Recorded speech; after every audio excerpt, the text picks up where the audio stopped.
G'day guys, and welcome back to MotoringBox. Welcome to 2021 in fact. So what am I doing standing out here in the rain on a Friday afternoon? Well, we're going to go through a couple of things, so stick around. So then, 2021, it's a brand new year, new beginnings and new potential. But we're not really off to a very good start, are we? Here in Queensland, we're about to go into a 3-day lockdown because of you-know-what. And, I'm not even going to talk about what's going on in the USA because that is a completely different topic for someone else to go into instead of me. So what's my plans for MotoringBox in 2021? Well, basically, I want to try and grow this channel even more than I managed to do in 2020. Last year, I managed to pick up, I think it was about 7,000 new subscribers, which is fantastic. I love it. But I want to really try and raise the bar when it comes to the amount of people who are finding the channel. So if you want to do your bit for this channel, make sure you are subscribed and do like the video. If you like it, that's optional. But those two things do make a really big difference when it comes to YouTube suggesting my videos to other people. And basically, more people are going to see it if people are enjoying the video, they're commenting, they're liking, they're subscribing. So just those 3 small little things, if you're willing to do those things, it'd make a massive difference and I would really appreciate it. For those who want to go that little step further, I do have a Patreon account, which is completely optional. You can pledge, I think it's $2.95 and $9.95, 2 different tiers. And that gives you early access to my videos. You get a name in the credits if you go for the upper tier on all of my videos and just little perks and things like that. But as I mentioned, completely optional, no pressure whatsoever. Even just subscribing to my channel really would make a really big difference. So thank you very much in advance. So really, that's my plans for 2021. I want to increase the amount of content I put out, higher quality, try and get it in front of more eyeballs.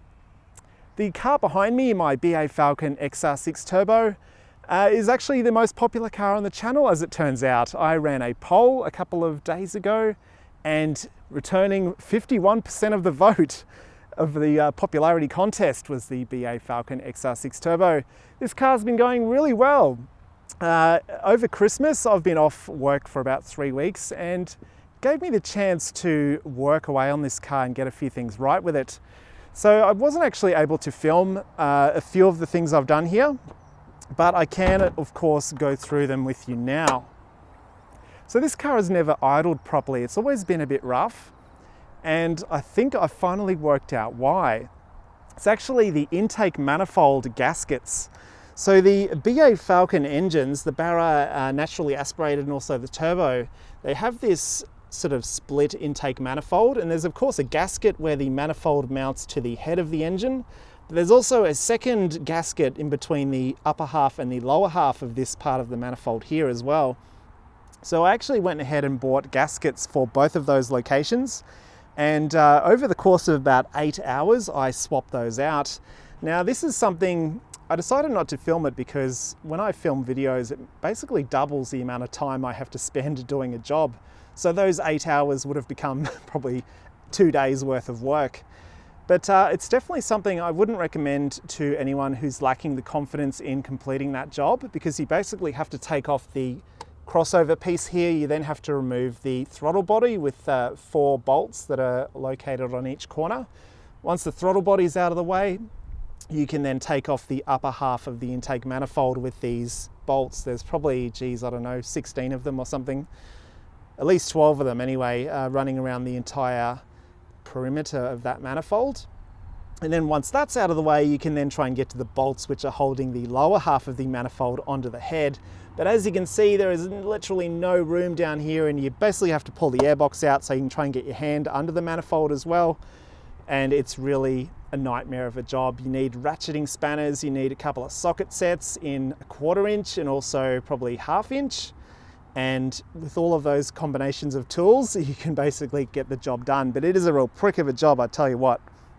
And the reason why you need to replace the gaskets is because the old ones basically flog out due to time and also heat. The heat over the last 16 years that this car's been in on the road anyway, basically caused the existing gasket, especially the one on between the manifold and the head, basically was really brittle. As soon as you touched a bit of it, it would just break in half and basically become nothing.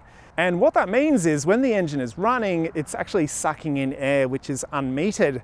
The ECU has already programmed, the air-fuel ratio before that point, and then now that excess air is being sucked into the engine just before it goes into the cylinder, it's completely mucking up the air-fuel ratio and making the engine run a little bit like shit.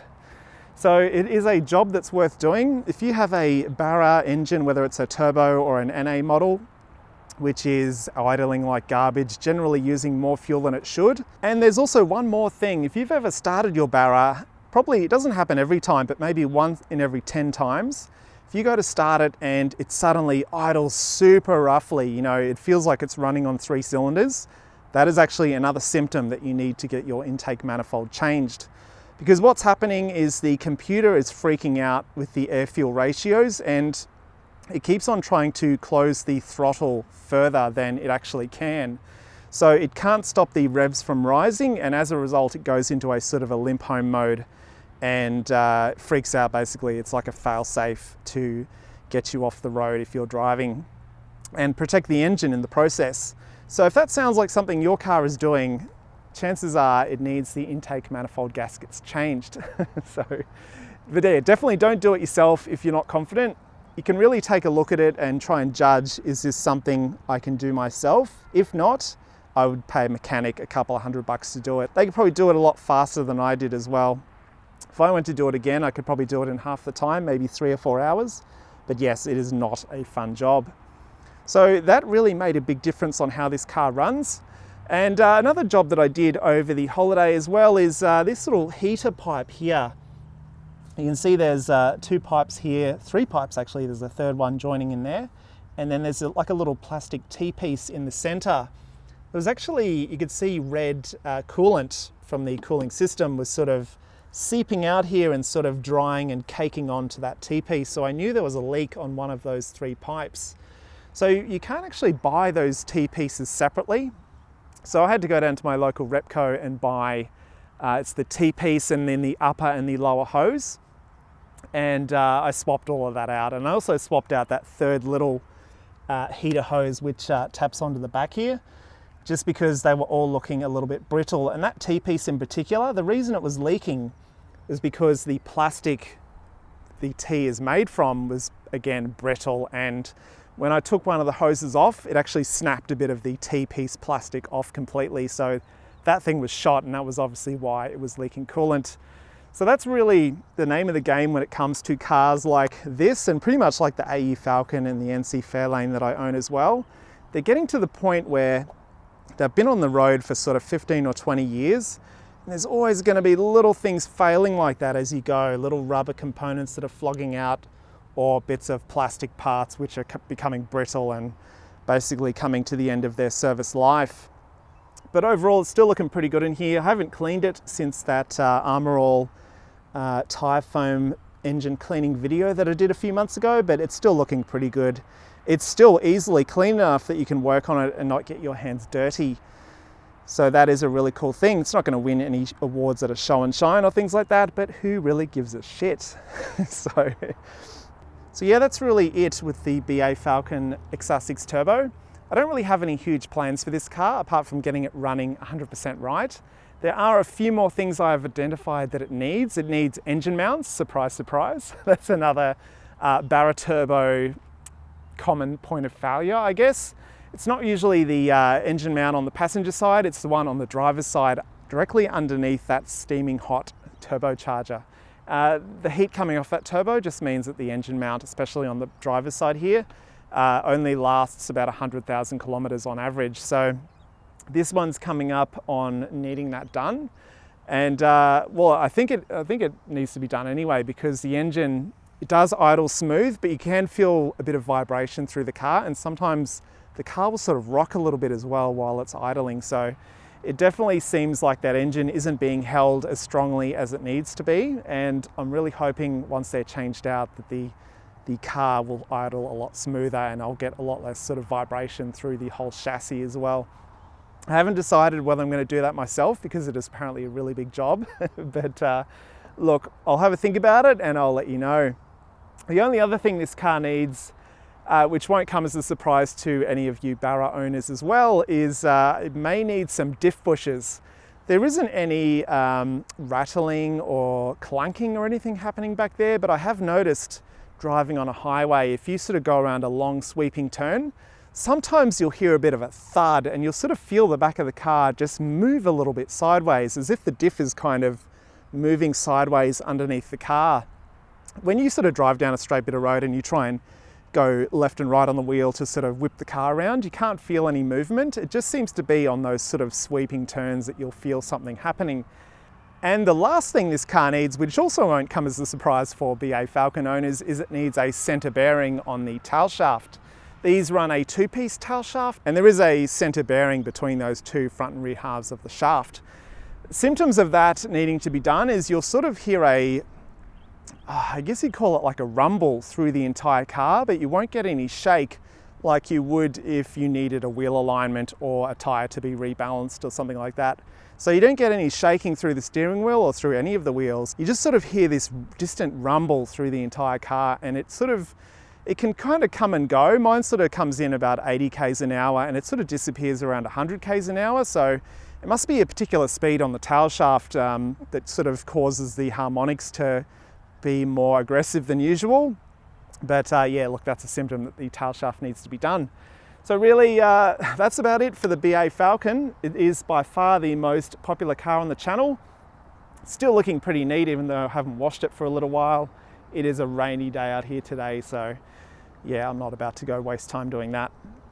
But another thing I'm going to do to this car, I'm going to throw a fuel pump in it, just because, again, it's kind of got an unknown history. As I mentioned in the Christmas video that I did, this car has a Redcliffe dyno piggyback ECU, which would explain why it runs around 15 PSI boost rather comfortably. So yeah, look, it's going to be, it is still a bit of an unknown quantity. I don't know what fuel pump it has in it at the moment. But yeah, the injectors do appear to be stock. They're sort of like a dark navy blue color, which these came out with as standard. I don't know what they flow from memory. But yeah, it's just really working out those unknown quantities, I guess you'd call it, in the car. So I'm going to throw a new fuel pump into this car. I'll tell you the details on that in a future video. But otherwise, I'm probably going to go through the interior at some point, rip the seats out and give it a really good vacuum, just get it up to the standards I like my cars to be. There's nothing wrong with how it is, but when you sort of look under some of the seats, it does look a little bit grotty and things, and it'd just be nice to give this car a proper going over. So yeah, fuel pump, filter, that'll be to come, give it a clean, and we'll see how it runs. But yeah, look guys, that's about it. There's a lot of XR6 turbo content on YouTube already, so this isn't going to become another high horsepower Barra build or anything like that. I just want to keep this car stock standard. Even though it has been tuned, I do want to sort of look after it, keep it in good nick. Might get an exhaust or something in the future, but hey, we'll wait and see. So I'll leave it at that, and now we're going to move on to the car that came second on my popularity poll. And coming in at number 2 in the popularity poll was my NC Fairlane Ghia. This one got just 26% of the vote, which was obviously a long way below the BA Falcon XR6 Turbo. But you know, it just goes to show there's still some people out there who love this old girl. Now, you'll be surprised, or some of you might be surprised to see this on the road, because in my Christmas special, I alluded to the fact that I let the registration on this thing lapse. Because, you know, I just filmed the feature video, which I'll leave a link to up here in the corner if you haven't seen it. And if you want to know more about the car, that video will fill you in. But yeah, that video originally was planned as a bit of a send-off for this car. Not that I was going to sell it or anything, but I just don't drive it as much anymore.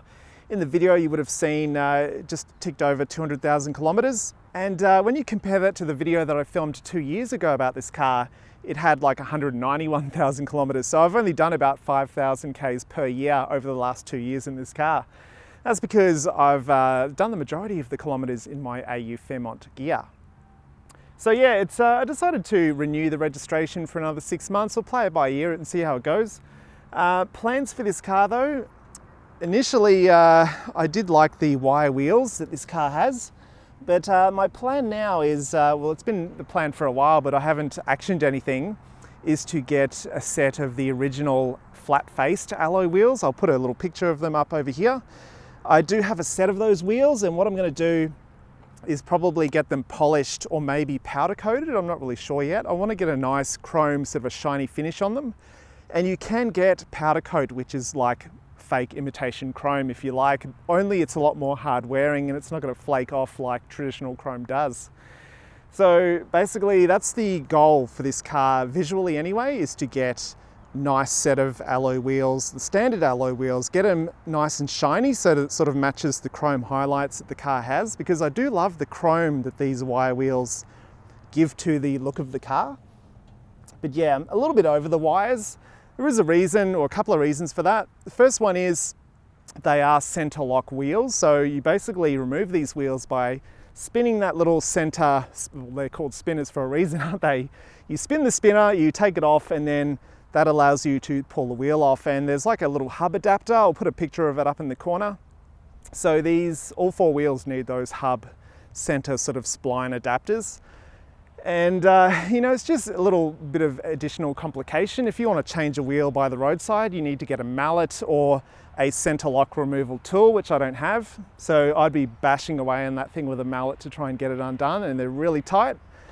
That's one reason. The second is they're really notoriously difficult to balance, and they can also go out of round as well. So that's something I'm not keen on.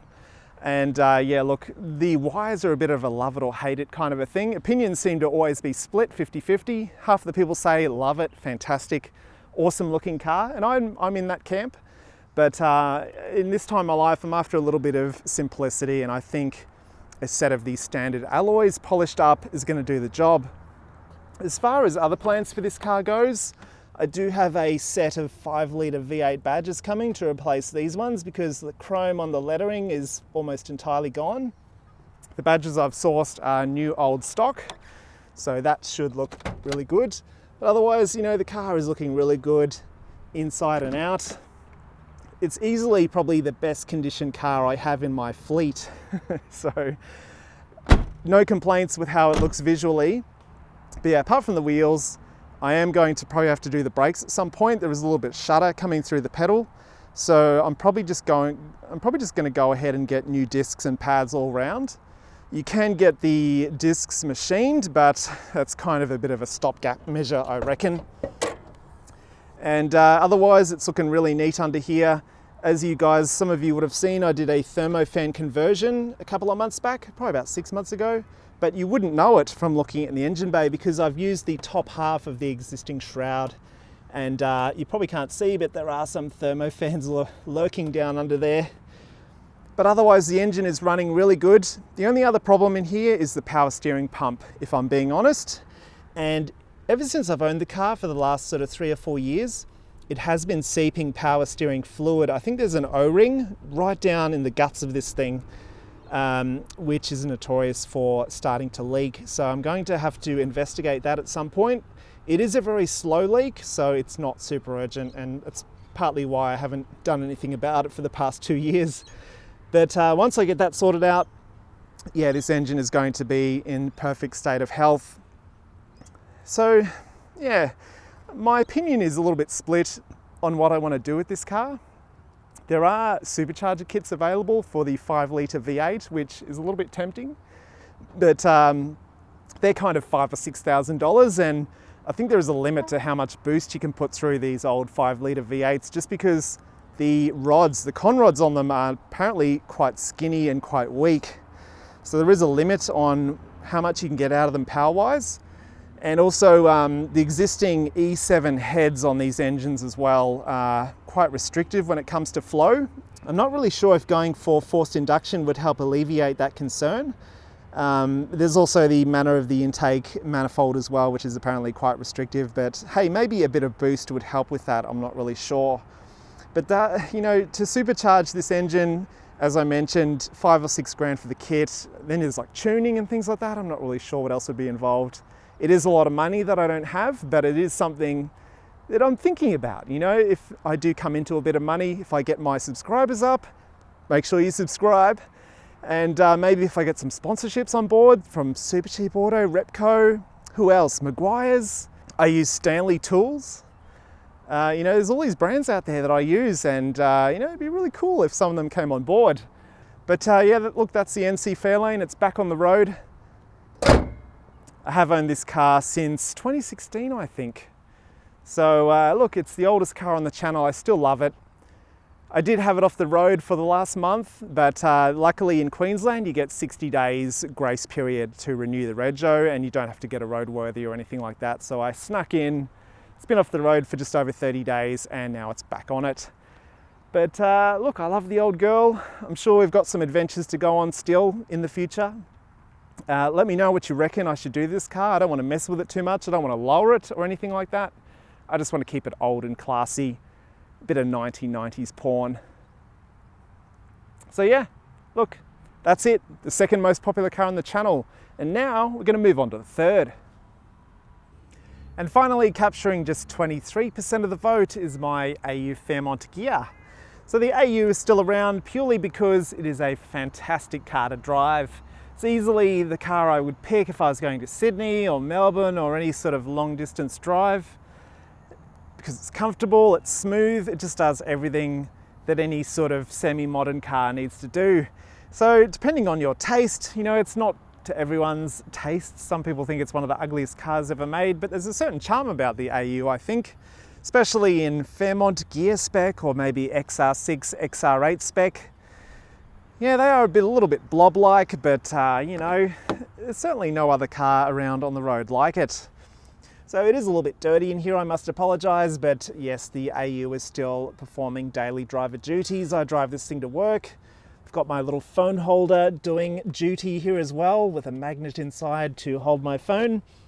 Haven't really done too much to this car recently. You would have seen I did a service on it about a month or two ago. And unbeknownst to you guys, I also replaced the carpet as well. I did put an aftermarket carpet kit in this car, but I wasn't really happy with the final quality of it. So I found a replacement second-hand Fairmont Ghia carpet, exactly the same as what I had before, but it came from a non-smoker car. So it does smell a heck of a lot better than it did before, that's for sure. But yeah, the headlining, which is another thing a couple of you guys have requested information on, it still looks as good as it did when I installed it. It's not a particularly hot day here in Queensland today, but it has experienced its fair share of summer days. You know, I drive this car to work, as I mentioned. It sits out in the sun in the car park all day. So yeah, this car has gone through a fair few heat cycles since I installed that headliner, and it's all going fantastic. There are a few sort of faults that this car is developing visually. One is the window tint on the back window, you can see is starting to blow out, and also the boot lid here is starting to fade. The roof is probably not far behind it. It's looking a lot better than the boot at the moment, but yeah, it's definitely on the way. So that's really an unfortunate thing. But yeah, I do drive this car to work most days, and it does see a hell of a lot of sun, so there's not really anything I can do about it. It still looks really presentable, so I'll probably give it another wax, maybe a polish with some proper cutting compound this time, to see if I can get any gains with it. But yeah, look, I'm probably fighting a losing battle. There are a lot of colours that these Falcons came in that just can't handle the sun. And when you consider this car is actually 20 years old this year, it's 2021, this car came out in 2001. So I think it's doing pretty good for its age. It's doing a lot better than I am personally, I think. So yeah, I'm doing my best to look after the car. Plans for this car, haven't really got anything concrete at the moment. I have always been interested in replacing these alloy wheels because I'm not a really big fan of the standard Fairmont Ghia alloys that this car came with. There are some wheels that came on the Fairlane models and also the Fairmont Ghia 50th anniversary, was it? I can't remember. Whatever anniversary Fairmont Ghia, they came with these multi-spoke alloys that I think really look fantastic. So if I can find a set of them fairly cheaply, I will definitely do that. But it's not high on my list of priorities at the moment, I must admit. So since you last saw this car, a few of you would have spotted already, I have put a replacement coolant reservoir on here. This is a Dayco model. It is a little bit different to the BA Falcon overflow tank. It does look similar, but it is a different model. And this car's always had green coolant in it, so I've gone and done the same. So it does look a lot neater, a lot fresher. And look, the rest of the engine bay is not immaculate, but it does look fairly presentable now that I've replaced that tank. The old one was a horrible brown color, which some people have described as looking like a smoker's lung. So no offense to any smokers out there, we've all got our own decisions to make. I don't have any concrete modifications when it comes to the AU Fairmont, but as I mentioned on the NC Fairlane, it would be really cool to supercharge a car if I could source an aftermarket kit of some description, whether it's for the Fairlane or whether it's for a 6-cylinder E-Series or AU Falcon like this one. There are kits that were available back in the day, but I haven't seen any in 2020 or 2021, I should say, which are still available. Many of the companies offering them don't offer them anymore. It's probably because these cars are getting a little bit old now and there's probably not much demand for kits like that in general. Don't mind the train. So look, it'd be really cool if I came into a bit of money to supercharge or maybe turbocharge either this or the NC Fairlane. If I was going to turbocharge this car, I think it'd be really fantastic to do it sort of the Ford factory way, which would be to use the full BA Falcon intake setup. So you could use the AU airbox, but you could run it into the BA Falcon XR6 Turbo crossover piece. You could mount the turbo on the BA Falcon factory exhaust manifold. You can do that with a little manifold adapter, which some aftermarket companies offer. And yeah, look, I think it'd be really cool if you looked in here and you saw the single cam 4-litre engine, the Integ VCT, but then it was sort of like an Integ VCT turbo. I think that'd be really cool. I have seen it done before. I do think something like that would look fantastic as opposed to some of those aftermarket turbo kits, which have like a high mount turbo. They'll have some shiny intercooler piping with those blue rubber elbow pieces and things like that. You know, they just look a little bit ridiculous. So if I had a bit of money, it'd be really cool to slap a turbo on this. Sort of like a homage to what Ford may have done if they introduced a turbo Falcon before the BA series. If they did it on the AU, exactly the same way as they did on the BA, like that'd be a really cool thing to try and piece together using Ford factory parts as much as possible. But hey, that's just a dream. I am lacking funds at the moment, as I've mentioned quite a few times before. But hey, if I won the lotto or if I had some companies jump on board wanting to sponsor the channel, that is definitely something I would love to do. Just shut that properly. Yeah, look, so that's it for MotoringBox 2021. That's the plan. I'm going to keep these 3 cars at the moment. Some people would probably love me to sell one or more of them and move on to something new like a Magna or a Toyota Camry or some other Aussie-made car. And there are cars out there I would love to look at. I should probably keep it a secret, but just between you and me, I would really love to look at a Ford Capri. Anyone who's watching this from the US would know it as the Mercury Capri. That's actually a little convertible that we manufactured. We built it right here in Australia, and it was based on the Mazda 323 Ford Laser platform. So you can really think of it as a Ford Laser convertible, I guess. And you know, I've never really liked those cars, but ever since I found out they were actually built, they were designed here in Australia, they were built here, it'd be crazy not to look at them. And I was actually looking at production figures for those cars, and I have a feeling, correct me if I'm wrong, but I think out of all the cars we built here in Australia, the Ford Capri / Mercury Capri convertible is actually the model which we sent the most amount of to the US. I think we sent something like 60,000 or 50,000 of them to the States. And I don't think there's any Commodore or Monaro or any model which we sent more than 50,000 cars to the States. So wouldn't that be funny, you know, if the Ford Capri, Mercury Capri convertible was like the most popular Australian car that was ever on sale in America. So yeah, that's what we're looking at here in the MotoringBox YouTube channel leading into 2021. As I mentioned at the start, I'm going to try and make this year even bigger than the one I had last year. I really want to make a go of this YouTube channel because I really think there is a shortage of good quality Australian automotive content on YouTube. There is a lot from the States and there's a lot of massive automotive channels based in the USA, but there's not really many here in Australia outside of Mighty Car Mods or Street Machine or things like that. There are a lot of smaller YouTube channels like myself trying to give it a go. So anything you guys can do to support me or any of those other Australian-based YouTube channels that you watch, I would wholeheartedly recommend that you go and do it. If you don't have a YouTube account, sign up for one. It's easy, it's free, and it allows you to subscribe to channels like mine to give that little bit of extra punch, that little bit of extra added support to channels like mine. Because if you subscribe, if you like the video, as I mentioned, it really does influence YouTube's ability. They're more likely to push out video to more people if it's been liked a lot, if there's a lot of people subscribing to that channel, if there's a lot of action happening on that channel, they will push it out to more people will watch it, more people will subscribe. It's like a snowball. I'll get more income, more money, which I can throw towards Australian nuggets like the AU Fairmont Ghia I've got here, because every single dollar I made from this channel goes towards the cars. I spend every single cent that I make back in the cars, and it's more than that actually. I actually don't want to count, but there's a lot of money in addition to the money I make from the channel, my own money I spend on the channel as well. So I have a very understanding wife, and I thank her if she's watching. But yeah, look, it's definitely not a money-making game, this whole YouTube channel. I do it for fun.